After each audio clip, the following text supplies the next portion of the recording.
तो हम लोग श्री शिव महापुराण के अंतर्गत शिवलिंग महिमा सुन रहे हैं। लिंग पूजन का जो विधान है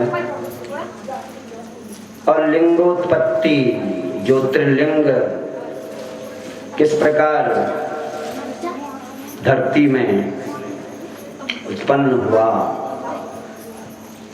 उस घटना का वर्णन शिवलिंग पूजन के प्रसंग में सुनाया गया। शिवलिंग की क्या महिमा है, कैसे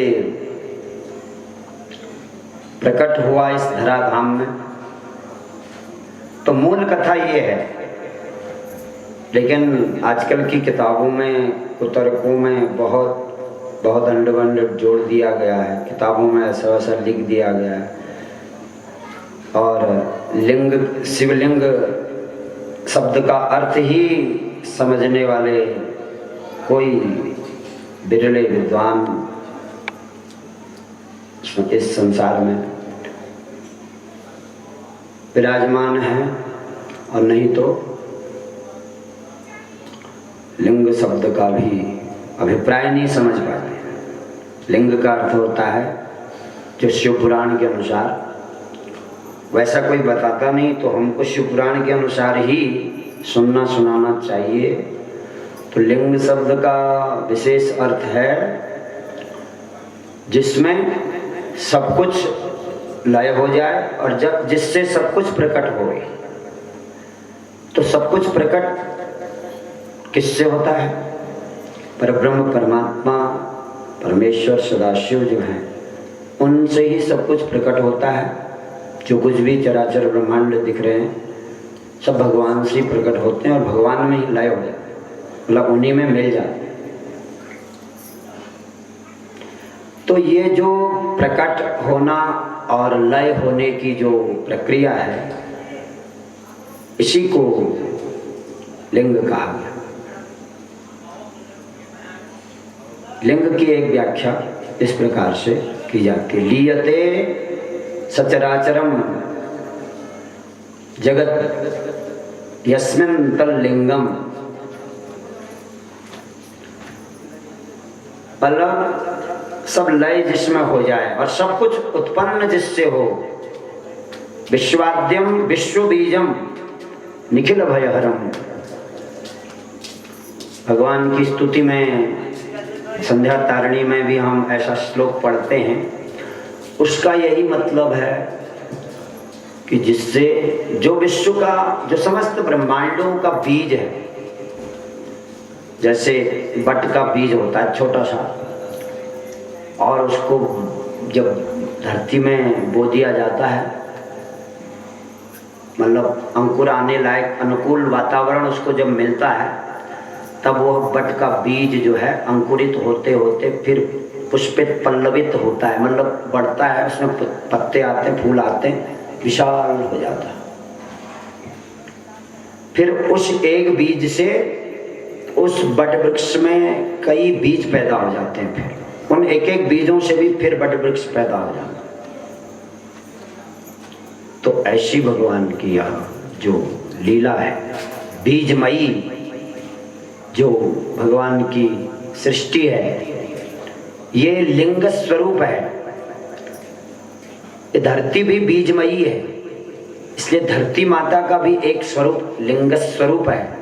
इस धरती से उत्पन्न होता है हर चीज, और इसी में फिर मिट्टी में ही मिल जाए, इसी में मिल जाए। तो इस पूरी धरती का भी एक लिंग स्वरूप है। धरती शक्ति है, और शक्ति वो जो शिवलिंग में अर्घाकार बनाया जाता है नीचे से, वो शक्ति का रूप है। उसको हम इस आधार शक्ति भी कह सकते हैं, उसको आधार ही कहा जाता है। और आधार शक्ति इस धरती माता का भी नाम है। आधार शक्ति पृथ्व्यै नमः, वारायै नमः, कूर्मायै नमः, कमलासनायै नमः। इस प्रकार से पूजन में कहा जाता है, धरती माता के पूजन में।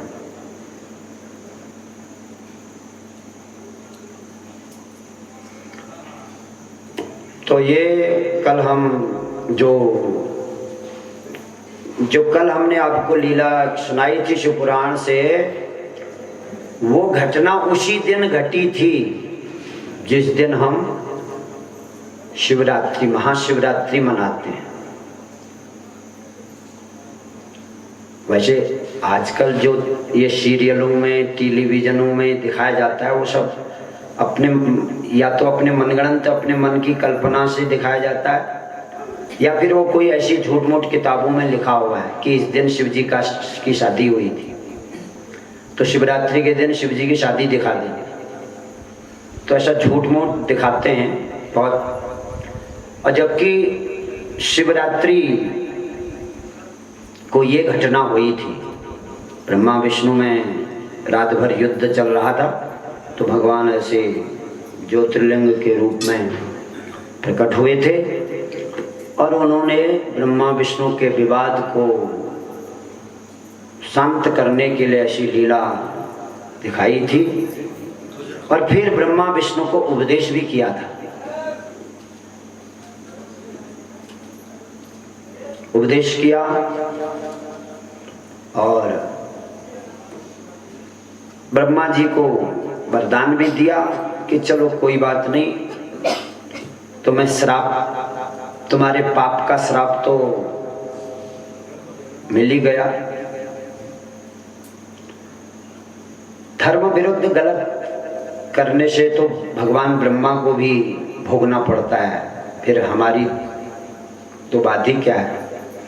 धर्म विरुद्ध कुछ करेंगे, धर्म की रक्षा के लिए सावधान नहीं रहेंगे, धर्म की रक्षा नहीं करेंगे, अपने साधु ब्राह्मण संत महापुरुष और यज्ञ की सेवा नहीं करेंगे और उसकी शुद्धता को बनाए रखने में कोई लापरवाही करेंगे या कोई अहंकार करेंगे, तो उसका फल भोगना पड़ेगा।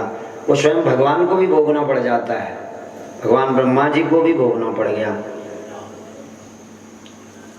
तो जो मनमानी करते हैं या आजकल की राजनीति के अनुसार चलते हैं, कलयुग की राजनीति है, धर्म विरुद्ध राजनीति है, तो राजनीति के चक्कर में नहीं पड़ना चाहिए, अपने धर्म को मानना चाहिए।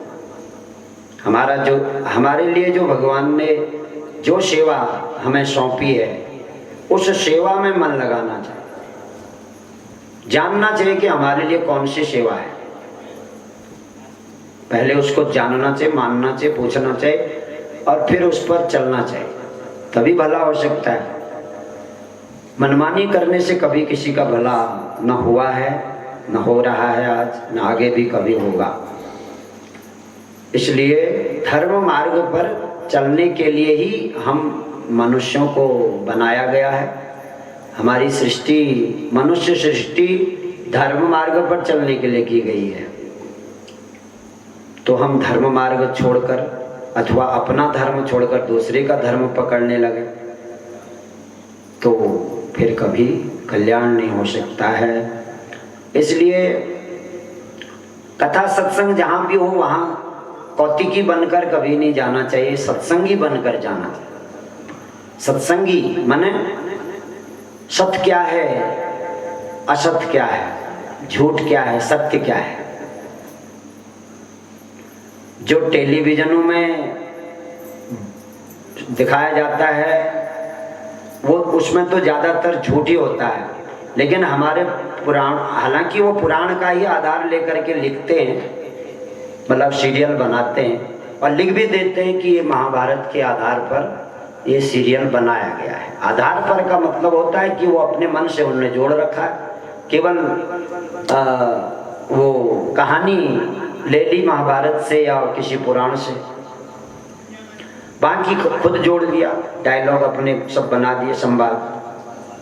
आजकल की राजनीति के आधार पर उन्होंने फिर डायलॉग बना दिए, जैसे उनका सीरियल बढ़िया चले, उनको काफ़ी पैसा मिल जाए, उनका सीरियल जो है एकदम प्रसिद्ध हो जाए। इस प्रकार की ये एक प्रकार की स्वार्थ की नीति है। तो जहाँ स्वार्थ की नीति है वहाँ धर्म नीति को पीछे छोड़ देते हैं लोग। स्वार्थ जब हावी हो जाता है, स्वार्थ हावी हो जाता है तो परमार्थ तो फिर अपने आप ही छूट जाता है। फिर सत्य अर्थ को आदमी अदल बदल करता है, अपने स्वार्थ के लिए अर्थ का अनर्थ करता है, अर्थ को ही बदल देता है।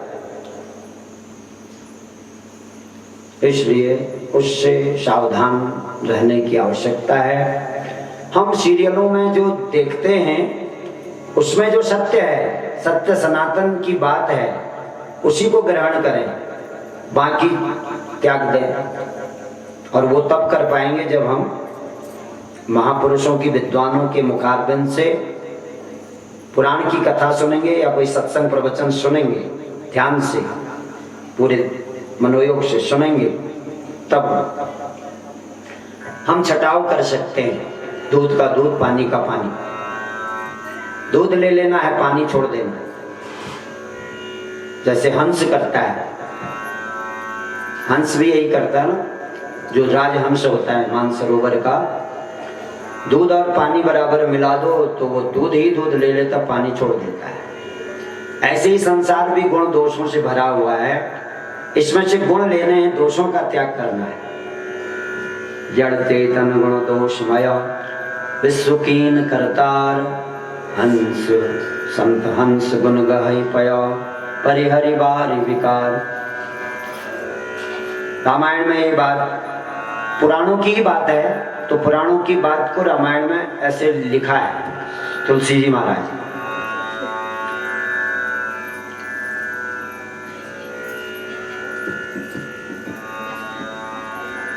इसलिए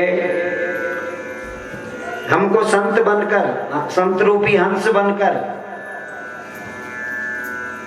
क्योंकि संत जो होगा वो हंस जैसा ही होगा, तभी उसको संत कहा जाएगा जब वो हंस की तरह उसकी प्रवृत्ति हो, मतलब गुणों को ग्रहण करे, दोषों का परित्याग करे, असत्य की स्थापना करे और असत्य का निवारण करे, उसको हटाए, झूठ कपट पाखंड से बचे और सत्य सनातन की सेवा करे, स्थापना करे, प्रचार प्रसार करे और जैसे भी उसका बोलबाला हो, प्रभाव बढ़े, मनुष्य उससे लाभ उठा सकें, ऐसा प्रयास हमारे ये यजमान पुरोहितों के द्वारा आता है और किया जाना चाहिए बढ़ चढ़ करके। तभी सनातन की सेवा का सौभाग्य हमें प्राप्त होगा और ये मनुष्य जीवन सार्थक होगा, सफल होगा।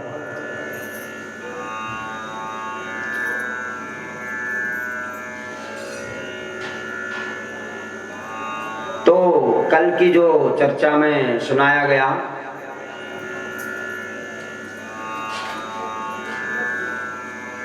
उससे आगे हम बढ़ेंगे। थोड़ा सा संक्षेप कर दिया था, तो दो चार बातें और उसमें जोड़ते हुए थोड़ा सा उसका विस्तार करेंगे कि जो है ब्रह्मा जी को एक जगह पूजा होने का बाद में वरदान भी दे दिया था। पहले तो उनका जो जिस मुख से उन्होंने झूठ बोला था, 5 मुख थे ब्रह्मा जी के। पहले भगवान शिव ने अपनी तरह ही ब्रह्मा जी को भी पंचमुख बनाया। भगवान शिव की ही लीला से ये सब हुआ। विष्णु प्रकट हुए, उनके नाभि कमल से ब्रह्मा प्रकट हुए।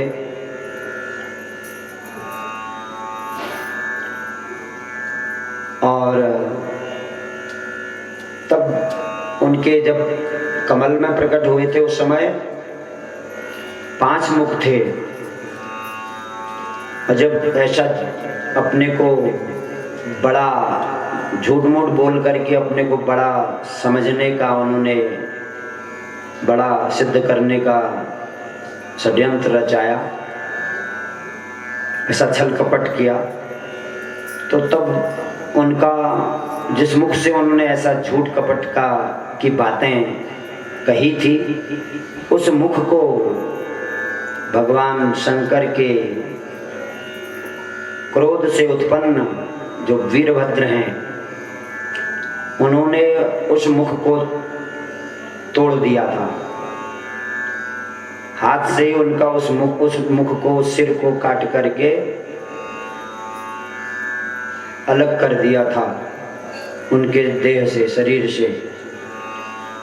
तब उनको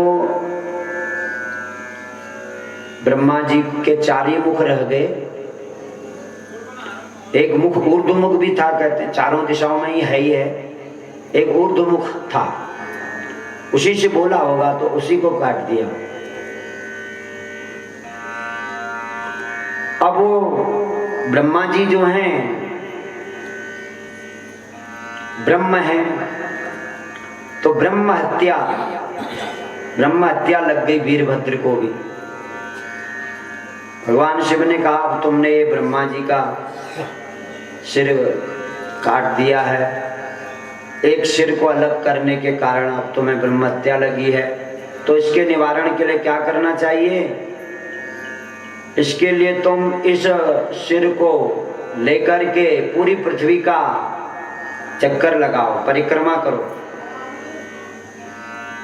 और जहां तुम्हारा ये हाथ पर चिपका हुआ जो ब्रह्मशिर है, ब्रह्मा जी का सिर है, ये जहां छूट जाए अपने आप, वहां समझ लेना तुम्हारी ब्रह्म हत्या का जो महापाप है वो भी छूट गया। तो पूरी पृथ्वी की परिक्रमा करो। वो पूरी पृथ्वी में परिक्रमा करने गए, और यहाँ जो कपाल मोचन तीर्थ है बद्रीनाथ, वहां वह छूट गया। उत्तराखंड में ही है ये तीर्थ, आप लोग गए ही होंगे। वहां पर कपाल मोचन तीर्थ बन गया। वहां श्राद्ध आदि करने का बड़ा महत्व बताया गया। अपने पितरों के लिए वहां श्राद्ध तर्पण करने का बड़ा अक्षय पुण्य प्राप्त होता है, और पितरों की मुक्ति होती है। और पितरों की मुक्ति, पितरों को आनंद देने का एक सबसे पहला उपाय है कि आप धर्म का पालन करें, अपनी जो मर्यादा है उस पर चलें, मनमानी न करें, नहीं तो पितरों का शाप मिलेगा। क्योंकि पितर देवता धर्म मर्यादा पर चलना चाहते हैं। वो धर्म यज्ञ में कोई बाधा, कोई विघ्न, अशुद्धि पैदा करना उनको बहुत बुरा लगता है। चाहे किसी के भी पितर हों हमारे, तो पितरों को प्रसन्न रखने के लिए मर्यादा पर चलना चाहिए। जैसे आप लोग, हम लोग अगर धर्म कर्म से प्रेम रखते हैं तो कहीं मंदिरों में भी जाएं तो किसी साधु ब्राह्मण को बिना पूछे प्रणाम न करें, उनके चरण न छुएं बिना पूछे। क्योंकि कोई किस अवस्था में, अशुद्धि की अवस्था में भी प्रणाम कर सकता है। इसलिए सबसे अच्छा तो है कि दूर से ही हाथ जोड़े, नमन करे, श्रद्धा रखे। श्रद्धा रखना अच्छी बात है, और केवल पैर छूना, पैर पकड़ना ये पाखंड भी हो सकता है। इतनी श्रद्धा भी किसी में हो सकती है, इतना प्रेम भी हो सकता है, लेकिन देखा देखी करना, नकल करना व्यर्थ है, उसका कोई फल भी नहीं है। कहते हैं ऐसे प्रणाम करने से दोनों को दोष लगता है। शिव पुराण में वर्णन आया कि प्रणाम करने वाला भी अधिकारी हो, प्रणाम जिसको किया जा रहा है वो भी अधिकारी, दोनों को उसका अधिकार प्राप्त होना चाहिए। शास्त्रीय रूप से, अपना मनगणंत रूप से नहीं, बल्कि शास्त्र आज्ञा के अनुसार उसका अधिकार प्राप्त होना चाहिए। मतलब कहने का ये कि शुद्धि का भी ध्यान रखना। अगर हम मंदिरों में अशुद्धि फैलाएं, हम ऐसे ही कोई साधु ब्राह्मण के जब तक भजन में भग्न करें, तो हमारे पितर सबसे पहले हमको शाप देंगे। इसलिए मंदिरों में बिना नहाए धोए, बिना व्रत किए, बिना पुजारी पंडितों की आज्ञा के बिना, जो मंदिर के महंत हैं, पुजारी हैं, और उनकी आज्ञा के बिना मंदिरों में भी नहीं घुसना चाहिए। बहुत हम जहाँ भी जाते हैं पहले पुजारी जी से पूछते हैं कि हमारा व्रत तो है, नहा धो के भी आए हैं, अपना नित्य कर्म संध्या वंदन करके आए हैं। अब यहाँ मंदिर में हम जा सकते हैं, यहाँ जाने का नियम है या नहीं है? अगर नियम नहीं है तो फिर हम बाहर से ही हाथ जोड़ेंगे, अथवा तो हमारी फूल पत्ती आप ही चढ़ा दीजिए। इस प्रकार से विनम्रता से ही निवेदन करना चाहिए, उससे हमारा भी भला होगा, मंदिर भी शुद्ध रहेगा, हमारे साधु ब्राह्मण शुद्ध रहेंगे, और उनके द्वारा किया गया जप तप यज्ञ का फल हम सारे समाज वालों को भी मिलेगा। जब बड़ी शुद्धता के साथ, नियम के साथ साधु ब्राह्मण संत और ब्राह्मण लोग यज्ञ करते हैं तो उसका फल सबके लिए होता है। विशेषकर ऐसे मंदिरों में, मठ मंदिरों में,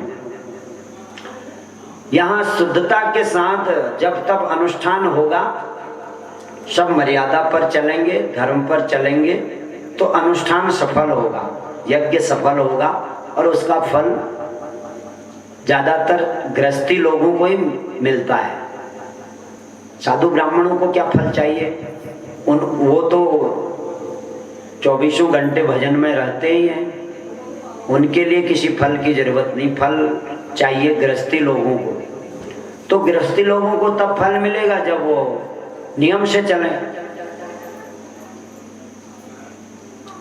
मन की शुद्धि, तन की शुद्धि, विचार भावनाओं की शुद्धि और कर्तव्य की शुद्धि, जो हमारा मूल धर्म है उसको त्याग करके हम चाहे कितना ही भजन कर लें, कितना ही हम कथा कहानियां सुन लें, उससे हमें कोई लाभ नहीं होने वाला है।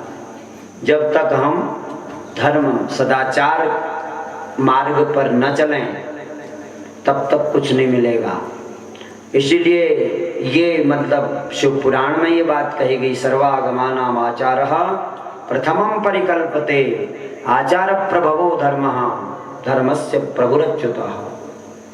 शिव शास्त्र नाम, विष्णु शास्त्र नाम में भी ये वर्णन आता है। मतलब इसका यही है कि जब हम अपने सदाचार मार्ग पर चलें, जो हमारा मूल धर्म है, जो हमारे लिए भगवान की आज्ञा है, वो अपना भगवान शंकर के ही एक अवतार हैं श्री कृष्ण भी। उन्होंने कहा कि भगवान श्री कृष्ण ने कहा कि स्वे स्वे कर्मण्यभिरतः संसिद्धिं लभते नरः। अपने अपने कर्म में लगा हुआ व्यक्ति ही सिद्धि को प्राप्त होता है, दूसरे की नकल करने वाला कभी भी सिद्धि को प्राप्त नहीं हो सकता है। तो इसलिए हमको भी ध्यान रखना चाहिए, तब कुछ प्राप्ति होगी, और धर्म की प्राप्ति, परम शांति की प्राप्ति ही हमारा लक्ष्य है, अंतिम लक्ष्य यही है। उसी लक्ष्य को प्राप्त करना चाहिए। तो आगे जो आया है, अब लिंग पूजन विधान आया, तो देखिए उस दिन से जिस दिन ये शिवरात्रि की घटना घटी, अब आप लोग जानेंगे तो दूसरों को भी बताएं, जो आपके इष्ट मित्र बंधु बांधव हैं, जो ये सीरियलों में ऐसा देख देख करके जो है अपना दिमाग बिगाड़ चुके हैं, जो ये मानते हैं कि ये शिवरात्रि शिव जी की शादी का दिन है, उनको समझाना चाहिए भाई शिव पुराण में पढ़ो, सुनो, तब जो है विश्वास करो। सीरियलों को देख के क्या विश्वास करना है, वो तो अपने हिसाब से उनकी सेटिंग होती है, कि कैसा करने से हमें ज़्यादा फायदा होगा, उस ढंग का वो बना लेते हैं, अपने डायलॉग उस ढंग से बना लेते हैं। उनको सब राजनीति का ज्ञान होता है, आज के माहौल का पूरा उनको अंदर से आभास होता है, वो खुद भी उसी आभास उसी माहौल में रहते हैं, तो उसी ढंग का बनाते हैं, उसी ढंग के भजन भी जोड़ देते हैं, उसी ढंग का कथानक भी बना देते हैं। तो उसमें से भी कुछ सही जरूर होगा, क्योंकि आधार तो लिया गया है, लिखा जाता है पहले कि हमने आधार लिया, तो आधार लिया है तो कुछ तो बात उसमें भी शिव पुराण से प्रमाणित होगी,